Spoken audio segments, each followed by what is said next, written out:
आज की एक बड़ी खबर आपको बता दें, वाराणसी कोर्ट में ज्ञानवापी केस पर सुनवाई से जुड़ी एक खबर। याचिका के विरोध में मुस्लिम पक्ष की दलील आज सामने रखने का मौका। आज मुस्लिम पक्ष पेश करेगा अपनी दलील। मुस्लिम पक्ष ने केस की मेरिट पर सवाल उठाए हैं। ज्ञानवापी सर्वे के आदेश पर भी बहस होगी। केस की सुनवाई से पहले हिंदू पक्ष ने एक ट्रस्ट बनाया है, जिसको लेकर एक नया विवाद खड़ा हो गया है। ज्ञानवापी श्रृंगार गौरी केस में आज अहम सुनवाई का दिन है। जिस तरह से मंदिर में पूजा की इजाजत मांग रहा है हिंदू पक्ष, आज मुस्लिम पक्ष अपनी दलील पेश करेगा। अस्सलामु अलैकुम वरहमतुल्लाहि वबरकातुहू। अज़ीज़ान मिल्लत इस्लामी, आप तमाम उम्मती को अबू फैसल की तरफ से सलाम अर्ज़ है।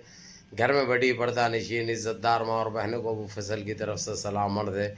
और अल्लाह से उम्मीद है आप लोग हिफाजत से होंगे, अल्लाह की पनाह में होंगे, अल्लाह की हिफाजत में होंगे, अल्लाह के हफ्ज़ अमान में होंगे।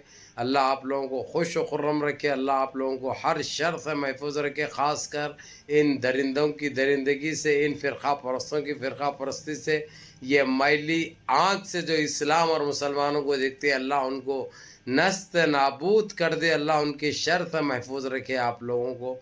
और हाल आप लोगों को तो पता है जिस तरीक़े से हाई कोर्ट ने इनके ऊपर बरहमी का भी इजहार किया था ज्ञानवापी मस्जिद को लेकर, इनके सही तरीक़े से इनकी औकात इनको दिखा दी गई थी। ये लोग वहाँ पे फिर सुप्रीम कोर्ट को भागे थे। ये लोग सुप्रीम कोर्ट में ये कहे थे ये लोग कि हमको यहाँ पे पूजा करने दो, हमारे पास जगह बहुत तंग है, ज़्यादातर पिछवाड़े हमारे पास नज़र नहीं आती जगह, ये जगह होना हमारे को पाक व साफ़ है, ये बोल के ज्ञानवापी मस्जिद के मामले में सुप्रीम कोर्ट तक पहुंच गए थे ये लोग। हाई कोर्ट का फैसला ये लोग देख लिए थे। हाई कोर्ट ने साफ अल्फाजों में कह दिया था कि वहाँ पे ज्ञानवापी मस्जिद ही है, वहाँ पे कोई ऐसा प्रूफ, ऐसा सबूत नहीं निकला। और जो तुम लोग बताए शिवलिंग, वो एक पानी का फुवारा है, जो साबित हो गया। वहाँ पे कोर्ट खुद अपने लोगों को जांच के लिए भेजा। वहाँ पर 3 दिन वो लोग जांच करे। जांच करने के बाद कहाँ से पानी आ रहा, किधर से आ रहा, वहाँ तक भी पहुँचे वो लोग। ये पाइप कहाँ से शुरू होके कहाँ पे ख़त्म हो रहा, वो तक भी छानबीन भी। उसके बाद इनके पास दोहराने के लिए या बताने के लिए या बोलने के लिए कोई अल्फाज नहीं थे। इनकी बहानेबाजी के लिए इनके पिछवाड़े तो पैसे ही बंद हो गए थे। जो मुँह के पुक्के खुले थे, इनके मुँह की पुक्के से जो गलाजत जो उगल रहे थे, उसके बाद सारी दुनिया में जो चालू हुआ था गुस्ताख रसूल नब्बोर को लेकर, उसके बाद इनकी फट भी पड़ी थी, इनकी फुट भी पड़ी थी। अब कहीं जाके ये लोग चोरी छुपे जाके सुप्रीम कोर्ट में याचिका दाखिल करी थी कि हमको हाई कोर्ट ने ये कह दिया है। अब इसको लेकर सुप्रीम कोर्ट आज सुनवाई करने वाला है। लेकिन जो हमारे जो मुस्लिम पक्ष का वकील है, वो अपने सारे प्रूफ और हाई कोर्ट के आर्डर्स लेके वहाँ पे बताने के लिए और देने के लिए, दिखाने के लिए गए उन्होंने। अब इनका फैसला आने वाला है 2 से 3 घंटे में। अब सुप्रीम कोर्ट भी इनको लात मारेगा। अगर से नहीं मारा, अगर से तो ये बहुत घिनौना और बहुत गंदा काम करने जा रहे हैं, क्योंकि अभी सारी दुनिया की नज़रें हमारे साथ जो नाइंसाफ़ी होती है उस पर टिकी हुई है, सारी दुनिया देख रही है। हालांकि हमारे भूस मंत्री, हमारे भेकू मंत्री, हमारे जुमरा मंत्री जो चाहे बोल ले, लेकिन ये लोगों को बोलने के लिए उनको उनकी ज़बान बंद हो जाती, मुंह को ऐसा सी दिया जाता है, मुंह बंद हो जाती, बाहर जाके फिर पेटों में मुंडियाँ डालते,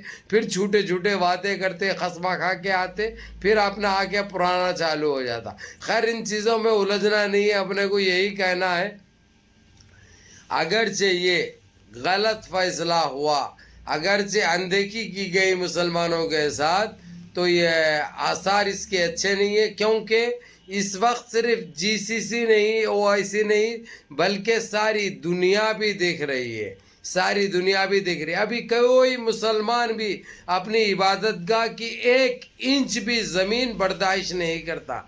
इनके खिनौनी चेहरे, इनके गंदे चेहरे बेनकाब हो चुके हैं। अब यानी ये लोग जो इंतज़ार जो कर रहे हैं, जो सुप्रीम कोर्ट में ये लोग याचिका दाखिल करे हैं कि वहाँ पे पूजा करने का परमिशन चाहिए, कहते हैं इनको। पूजा करते कहते, और कोई जगह नहीं है कहते इनके पास, और कोई जगह नहीं है कहते। तो मैं ये कहता हूँ इनको, यहाँ पे ये है तो दूसरे जो है वहाँ पे हटा दो, वो हटा के वहाँ पे मस्जिद में नमाज पढ़ने के लिए बना लेने दो। दूसरे इनके है, अगर जो नहीं है बोल के बोल रहे हैं ये लोग, है सो उस पर बोल रहा हूँ मैं, जो है वहाँ पे पहले से कई सालों से जो करते हुए आ रही है लोग, अगर जो नहीं है वहाँ पे जगह तंग हो गई तो वो करने की इजाज़त दियो हमारे को। और रही बात, अगर से ये गंदगी ये करे ये लोग, तो ये हमारे देश के हित के लिए अच्छा नहीं है, हमारे देश के लिए अच्छा नहीं है। इन्हों तो आज रहते कल चले जाते, आज है कल मुंह काला हो जाता, उसके बाद ये हमारे देश को कौन देखेगा, कौन संवारेगा। हमको पता है, हमको अच्छी तरह इल्म है, बाहर से ज़कात खाली जीसीसी से 77 बिलियन डॉलर की आती है, हमको 77 बिलियन डॉलर की आती है, जो कि गए साल ये हरकतें करने की वजह से बाइकआउट किया गया, पाबंदी आयद की गई और इसको बंद किया गया। खाली ये साल नहीं आया तो क्या हालत हो गई। और जो प्रोडक्ट को बाइकआउट किए हमारे अडानी और अंबानी जो है जो बिल्कुल यहाँ तक आ गई उनको, अब काका रोड पे वो लोग भी निकलने की नौबत इनको आ चुकी है। कितना ये लोग गंद मचाएंगे तो गंदगी इनको खुद ले डूबेगी, लेकिन ये लोग ये सोचने से भी खासिर है, सोचने से भी खासिर है, ये सोच नहीं पा रहे हैं। ये लोग समझते हैं कि इनके बाप का राज है, इनकी माता दाली सो, इन्हों जो चाहे लागू करेंगे, जो चाहे बोलेंगे, सारे देशवासी खामोश बैठेंगे। अरे खामोश नहीं बैठते रे, यहाँ के देश के मुसलमानों के साथ सारी दुनिया के मुसलमान हैं। किसको किसको छुटलाओगे तुम, किसको किसको क्या जुमलेबाजी करोगे, क्या गंद फैलाओगे और क्या बताओगे। अभी ये वक्त तुम्हारा ख़त्म हो चुका है, ये गंदगी फैलाना बंद करो, देश के हित के लिए जियो, देश के फायदे के लिए जियो। देश की बेरोजगारी को देखो, कितने बेरोजगार मर रहे हैं। देश की महंगाई को देखो, महंगाई आसमां छू रही है, कोई कुछ खरीद के नहीं खा सक रहा। इसके ऊपर बात नहीं हो रही, पेट्रोल की क्या कीमत हो गई, डीजल की क्या कीमत हो गई, पकवान गैस के सिलेंडरों की क्या कीमत हो गई। जब कांग्रेस के दौर में 550 रुपये था तो हम चिल्ला रहे थे, लेकिन अब 1200 रुपये दे के ले रहे, लेकिन बोलने वाले कोई नहीं है। क्यों? क्या डरो खौफ के माहौल में है तुम लोग? है तो बताओ। हाँ, हम डर के नहीं बोल रहे हैं बोल के।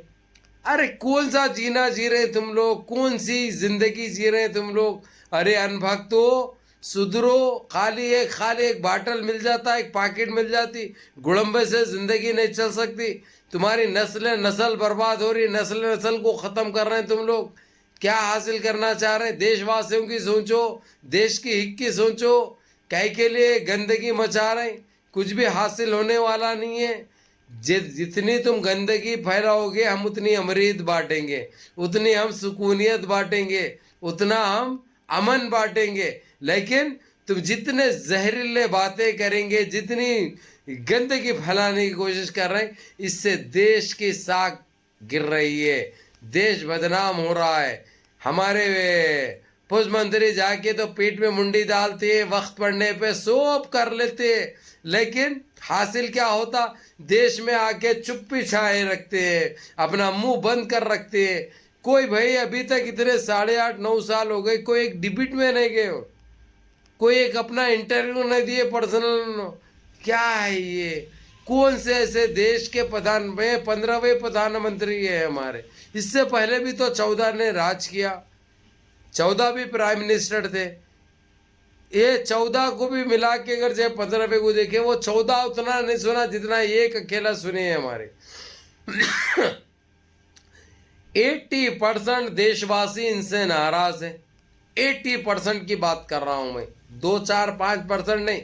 इनके अनभक्त 2-4-5% है, मुट्ठी भर के जो गंद फैला रहे हैं, जो देश की साख को बदनाम कर रहे हैं। लेकिन इन्हों बदनाम करने से कुछ नहीं होता। वक्त के रहते हुए इंशाअल्लाह ताला हालात सही हो जाएंगे, हमारा देश पहले की सिमत आ जाएगा, पहले के वैसे तहजीब पैदा हो जाएगी और सारी दुनिया फिर उठा के सलाम करेगी हमारे देश को, इंशाअल्लाह हमको उम्मीद है।